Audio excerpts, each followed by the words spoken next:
Hello there people of YouTube, welcome back to another video. I'm AvidExpert and today we're going to be talking about Death Stranding. Recently an interview came out with Kojima that releases a little bit of new information about the game, and it also gives us some great details to speculate upon. I hope you enjoy the video. I'm delighted to share this. Death Stranding updates are far and few between, so sit back, relax and enjoy the video.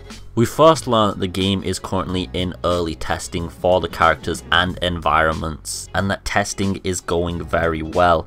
This is a sign the game is in early development at the moment. They're obviously just testing all the assets and the engine they're working with now, seeing how far they can push the boundaries and what they can do. They're probably setting up all the UI and base gameplay mechanics here, and this one was to be expected. Death Stranding was announced a little bit earlier than expected, especially for a Kojima product, so I wouldn't be expecting a release date this year at all. An example was given. They are using a test environment which is going to be a restaurant in New York where our protagonist Norman Reedus meets another man there. They're supposedly ordering a meal and discussing various dialogue options, so this is kind of an implication that maybe we are going to have a lot more dialogue and choices to reply in this game.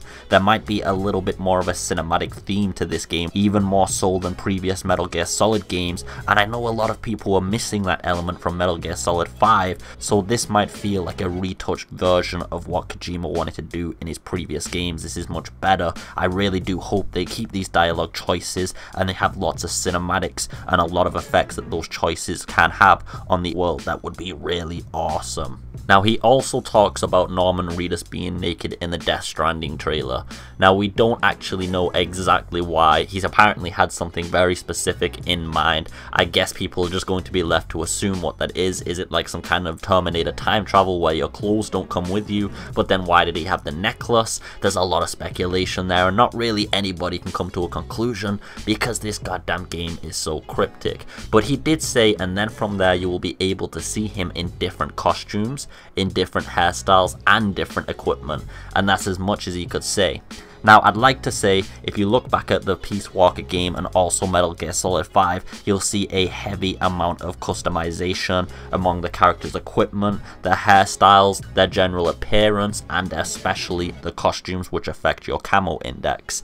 This could be an implication that this game is going to have a very heavy amount of character and weapon customization. We should be able to change the aesthetics of our character up a lot, and also depending on how the weapon customization goes, if it follows anything like what Metal Gear Solid 5 did, we will have amazing levels of weapon customization, and we should have a lot of equipment available to us. Metal Gear Solid 5 to this date has continued updating. Recently we got the Fulton Sleep Launcher, which a lot of people wanted from Peace Walker, and it's finally in the game. And we have all sorts of cool devices such as the wormhole device. We have the automatic sleep grenade launcher with a 6-barrel chamber. There's all sorts of juicy goodies in this game, and I'd be willing to say that based on this statement, it looks like Death Stranding is going to have a high level of customization. Looking at the soldiers in the trailer, that would be absolutely thrilling if we could customize ourselves between all sorts of World War II weapons to much more modern and futuristic attire like the final enemy shown in the second reveal.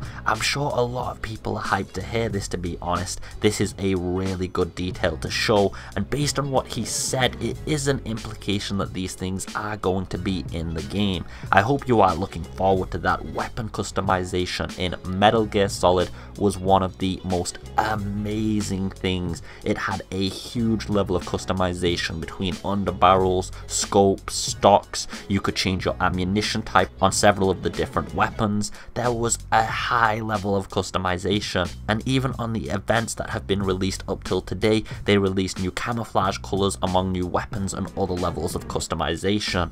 Again, I would absolutely love to see this adopted into Death Stranding in some form. With the setup they've got, which as I said mixes World War II to the futuristic, that could add to some really amazing aesthetic and weapon choice combinations that we as the player can choose. I hope you've enjoyed this video. Anyway guys, this is really all I've got to discuss. It's a great update to have, to be honest. If you did enjoy the video, hit that like and that subscribe button. It means a lot to me. It means the entire world, and we will rise up through the ranks into that YouTube fame. Anyway guys, take it easy for now. Have a beautiful day, and peace.